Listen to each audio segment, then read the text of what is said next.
여러분, 상상해 보십시오. 지금 전 세계에서 가장 잘 나가는 기업들이 있습니다. 지구의 부와 권력을 양분하는 미국의 빅테크들이죠. 그런데 이들이 지금 한국 기업들 앞에 번호표를 뽑고 있습니다. 아주 초조하게 줄을 서서 말이죠. 구글, 아마존, 마이크로소프트, 메타, 그리고 애플까지. 이름만 들어도 가슴이 웅장해지는 실리콘밸리의 거인들입니다. 이들이 한국에 간절히 매달리고 있습니다. 돈은 얼마든지 줄 테니 제발 우리 것부터 먼저 만들어 달라. 전대미문의 상황이 펼쳐진 거죠. 보통 이런 이야기를 들으면 반사적으로 생각합니다. 아, 또 HBM 같은 최첨단 AI 반도체 이야기구나. 그런데 완전히 틀렸습니다. 이들이 전세기를 타고 한국으로 날아와 애타게 찾는 건 우리가 흔히 아는 반도체가 아니거든요. 최근 한국의 한 중공업 회사가 큰 계약을 맺었습니다. 무려 2조 원이 넘는 가스터빈을 미국 본토에 팔아치웠습니다. 미국 송전망 회사 단 한 곳과 맺은 변압기 계약만 7,800억 원입니다. 바다 건너 유럽 체코에서는 26조 원짜리 원전제 팟이 터졌죠. 전 세계가 경악했습니다. 바다 위를 떠다니는 기적도 있습니다. 미국 LNG 회사와의 3조 원대 선박 계약도 도장을 찍기 직전입니다. 자, 숫자의 규모를 한번 볼까요? 미국 빅테크들이 내년 한 해 2026년에만 쏟아붓겠다고 선언한 돈이 있습니다. 오직 데이터 센터에만 무려 900조 원을 씁니다. 대한민국의 1년 국가 예산을 훌쩍 뛰어넘는 돈입니다. 이 천문학적인 자금의 거대한 물줄기가 폭포수처럼 쏟아지고 있습니다. 그 방향은 지금 정확히 대한민국이라는 작은 반도를 향해 있죠. 도대체 지금 전 세계 무대 뒤편에서 무슨 일이 벌어지고 있는 걸까요? 미국은 전력 인프라의 영원한 종주국입니다. 콧대 높은 그들이 왜 자존심을 완전히 구겼을까요? 왜 한국에 다급하게 SOS를 치고 있는 걸까요? 전 세계 월스트리트의 전문가들이 입을 모아 극찬하고 있습니다. AI 패권 전쟁의 최우승자는 결국 한국이 될 것이다. 도대체 왜 이러는 걸까요? 대한민국이 이 거대한 체스판 위에서 거머쥔 무기가 있습니다. 그 5장의 필승 조커 카드가 무엇인지 아주 선명하고 짜릿하게 확인하시게 될 겁니다. 첫 번째, 굶주린 괴물, AI가 집어삼키는 막대한 전력입니다. 우리가 매일 일상적으로 쓰는 챗GPT나 구글의 제미나이, 여러분은 이 녀석들이 전기를 얼마나 먹는지 아십니까? 질문에 답변 하나를 뱉어낼 때마다 엄청난 전기를 집어삼킵니다. 구글 창에 검색어 하나를 입력하는 것과 비교해 보겠습니다. 챗GPT에 질문 한번 던지는 건 차원이 다릅니다. 무려 10배에서 30배나 더 많은 전기를 먹거든요. 단순한 검색이 아닙니다.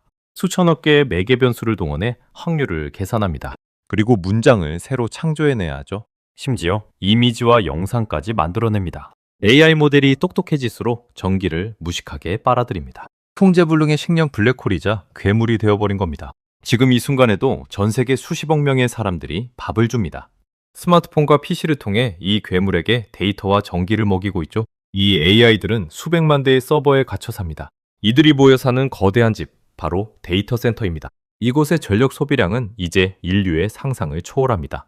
초대형 데이터 센터 단 하나를 볼까요? 거대한 대도시 전체에 수백만 시민이 쓸 전기를 단숨에 빨아들입니다. 24시간 내내 말이죠. 미국 블룸버그는 최근 충격적인 경고를 냈습니다. 이전 35년이 되면 미국 내 데이터 센터의 전력 수요가 엄청나집니다. 우리나라 전체가 1년 내내 쓰는 전력량의 2배에 달할 것이라고요? 당장 2030년, 불과 4년 뒤면 더 끔찍합니다. 미국에서 생산되는 전체 전력의 5분의 1을 AI 혼자 독식하게 됩니다. 끔찍한 에너지 보릿고개가 찾아오는 거죠. 두 번째, 미국의 치명적인 아킬레스건, 바로 전기가 없다는 사실입니다. 그렇다면 기술의 제국 미국은 이 식성을 감당할 수 있을까요? 결론부터 냉정하게 말씀드립니다. 완벽한 패착이자 대위기입니다. 미국의 전력망은 날뛰 낡은 유물입니다. 대부분 1960년대와 70년대에 깔렸죠. 송전탑은 녹슬었고 변압기는 수명을 다했습니다. 툭하면 대규모 정전을 일으킵니다. 더 큰 문제는 발전소입니다. 발전소를 새로 하나 지으려면 지역 주민들의 반발을 넘어야 합니다. 주 정부와 연방정부의 복잡한 서류 작업도 필수죠. 여기에만 최소 5년에서 10년이 걸립니다. 오죽하면 세계 1위 기업 마이크로소프트가 한탄을 쏟아냈을까요? 이제 우리에게 진짜 심각한 문제는 반도체가 아니다. 바로 전력이다. 우리는 수십조 원을 들여 제일 비싼 칩을 사놨다. 그런데 정작 코드를 꽂을 전기가 없어서 창고에 방치해야 할 판이다. 아무리 압도적인 AI 칩을 만들어도 소용없습니다. 돌릴 전기가 없으면 그저 비싼 고철 덩어리에 불과합니다. 이것이 지금 미국 빅테크들이 직면한 뼈아픈 진리입니다. 가장 치명적인 아킬레스건이죠.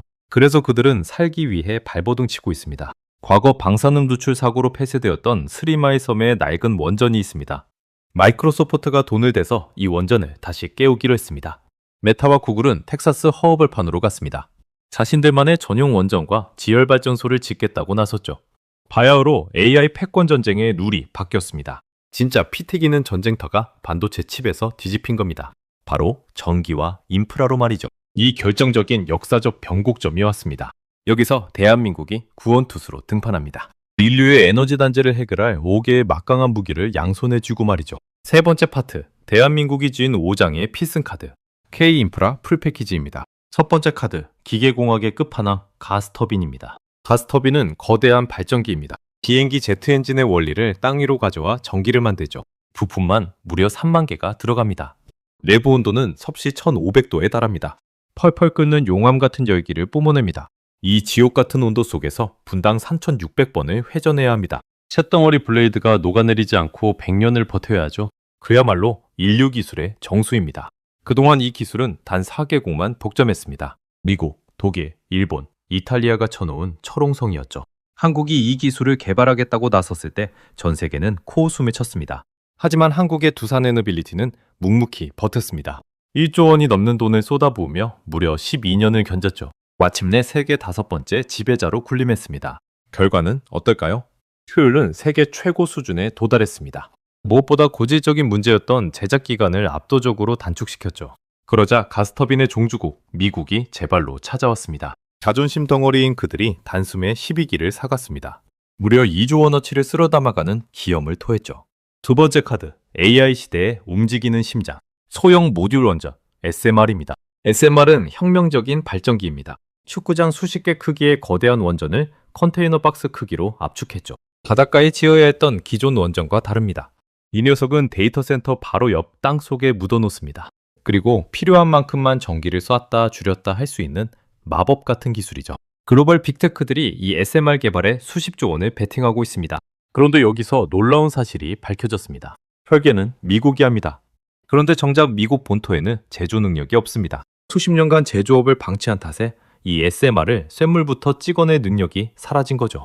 그렇다면 핵심 원자로 모듈을 누가 조립하고 있을까요? 바로 한국입니다. 두산과 삼성, 현대 같은 한국의 기업들이 만들고 있습니다. 미국의 도면을 받아 한 치의 오차도 없이 실물로 뽑아내고 있죠.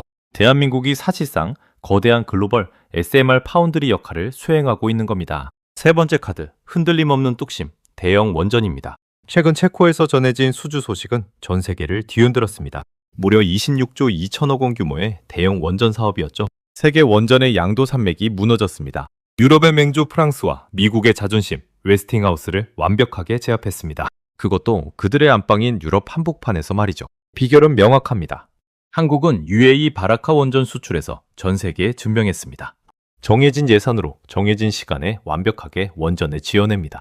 이런 나라는 현재 지구상에 사실상 대한민국이 유일합니다. 서구권 국가들은 환경단체의 반대로 원전 생태계를 방치했습니다. 기술자와 부품망이 붕괴되어 버렸죠. 그 사이 한국은 꾸준히 원전을 지으며 공급망을 무쇠처럼 단련했습니다. 이제는 미국조차 한국 정부와 기업들에 먼저 손을 내밉니다. 자국 영토의 원전을 제때 지어달라면서 말이죠. 네 번째 카드, 혈관을 이어주는 인프라, 전력망입니다. 심장에서 아무리 전기를 많이 만들어도 소용없습니다. 온몸으로 실어 나를 전력망이 막혀있다면 사람은 죽습니다. 미국의 노후 전력남은 수명이 40년이 훌쩍 넘었습니다. 지금 붕괴 직전에 헐떡이고 있죠. 게다가 미중 패권 경쟁이 터졌습니다. 값싼 중국산 변압기는 안보상 이유로 전면 수입이 금지되었습니다. 이 절호의 기회를 놓치지 않았습니다. 지금 한국의 전력기기 3총사가 등판했죠. HD 현대일렉트릭, 효성중공업, LS 일렉트릭입니다. 이들이 미국의 거대한 전력망을 통째로 갈아 끼우고 있습니다. 현재 미국 전역에 새로 깔리는 초고압 변압기가 있습니다. 수백 톤짜리 이 거대한 장비 5대 중 1대가 바로 자랑스러운 한국산입니다. 중국 기업들이 강제로 밀려난 빈자리를 완벽하게 장악했죠. 압도적인 품질과 신뢰를 바탕으로 보이지 않는 인프라 전쟁의 최우승자가 되었습니다. 다섯 번째 카드, 바다 위의 극좋은 마법, LNG 운반선입니다. 갑자기 AI 이야기하다가 웬 배 이야기냐고 반문하실 수 있습니다. 하지만 연결고리를 알면 소름이 돋습니다. 첫 번째 카드였던 가스터빈을 돌리려면 연료가 필요합니다. 막대한 양의 천연가스, 즉 LNG죠. 이 기체 상태의 가스를 나르려면 부피를 줄여야 합니다. 영하 162도로 꽁꽁 얼려 액체로 만들어야 하죠. 그리고 출렁이 있는 바다 위로 수만 킬로미터를 실어 날라야 합니다. 이 거대한 극저온 보온병 기술이 필수적인 거죠. 전 세계에서 이 위험한 기술을 대량으로 완벽하게 구현하는 곳, 사실상 한국의 조선 3사뿐입니다. 자, 그림이 그려지십니까? AI를 돌리려면 막대한 전기가 필요합니다. 그 전기를 친환경적으로 만들려면 가스터빈을 돌릴 LNG가 필요하죠. 그 LNG를 바다 건너 나르려면 결국 한국이 만든 배가 필요합니다. 그렇게 도착한 가스로 한국산 가스터빈이 전기를 뿜어냅니다. 그럼 한국산 변압기와 전선이 데이터 센터로 그 전기를 배달하죠. 빠져나갈 틈이 없습니다. 이 얼마나 완벽하고 압도적인 수직 계열 아입니까? 네 번째, 세계의 룰을 다시 쓰는 K제조업의 르네상스입니다. 여러분, 지금 전 세계는 사활을 건 패권 전쟁 중입니다. 미국과 중국이 서로의 숨통을 끊기 위해 21세기 최대의 AI 전쟁을 벌이고 있죠. 그동안 대중의 눈에 비친 이 전쟁에 선봉장이 있었습니다. 단연 엔비디아의 GPU와 한국의 HBM 반도체였죠. 하지만 이제 전쟁의 단계와 룰이 근본적으로 바뀌었습니다. 탄탄한 인프라가 뒷받침되지 않는 AI는 모래성에 불과합니다. 거품이자 허상이라는 것에 강대국들이 뼈저리게 깨달은 거죠. 이제는 앞다투어 전력 생태계 확보에 국가의 명운을 걸고 있습니다. 발전소를 직접 짓고 원하는 곳에 분산시켜 배치합니다. 생산된 전기를 피출처럼 쏴주고 연료를 바다 건너 나르죠. 이 거대하고 복잡한 융합 생태계가 있습니다. 이걸 단 하나의 국가에서 풀 패키지로 제공할 수 있는 나라. 2026년 현재 지구상에 오직 대한민국 하나뿐입니다. 이것은 결코 하늘에서 뚝 떨어진 우연이나 행운이 아닙니다. 1970년대 허허벌판 모래사장 위에서 도크도 없었습니다. 500원짜리 지폐에 그려진 거북선을 보여주며 배를 팔았던 정주영 회장의 배짱. 1980년대 외국 기업의 멸시를 견디며 밤을 새웠던 1세대 엔지니어들의 집념. 원전 도면을 수천 번 베껴 그렸었죠. 2000년대 이후 모두가 선진국이나 하는 거다라며 포기하라고 할 때 묵묵히 버텼습니다. 공장 구석에서 가스터빈의 쇳덩어리를 깎아내던 이름 모를 엔지니어들의 땀과 눈물. 이 모든 것이 반세기 동안 켜켜이 쌓여 만들어낸 위대한 필연입니다. 지금 세계 최고의 권위를 자랑하는 월스트리트 저널, 파이낸셜 타임스가 주목합니다. 글로벌 투자은행들도 한국의 전통 제조 기업들을 재평가하고 있죠. 이것은 단순한 투자 지표나 주식시장의 일회성 테마가 아닙니다. 강대국들의 숨막히는 패권 다툼 속에서 대한민국이 손에 쥔 카드가 있습니다. 단순한 생존을 넘어 글로벌 경제 질서의 목줄을 쥐고 흔들 조커 카드죠. 이 강력하고 묵직한 무기를 전 세계가 공식적으로 인정하고 찬사를 보내는 겁니다. 우리는 그동안 오랫동안 착각해왔습니다. 한국 경제를 먹여 살리는 생명줄은 오직 메모리 반도체 하나뿐이라고요. 반도체가 흔들리면 나라가 망할 것이라는 두려움 속에 살아왔습니다. 하지만 시야를 넓혀 세상을 보십시오.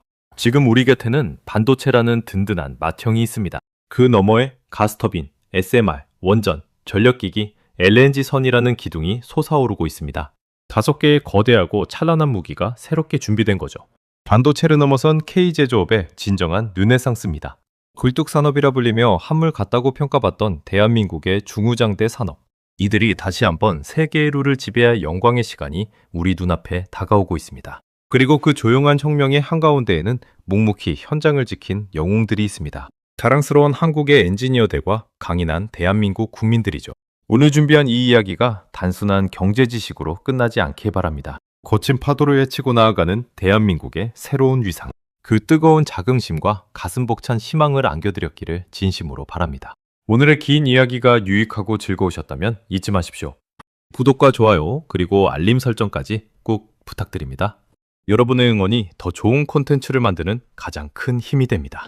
저는 다음 시간에도 세계의 판도를 움직이는 거대한 서사로 돌아오겠습니다. 더 흥미로운 이야기로 다시 찾아오겠습니다.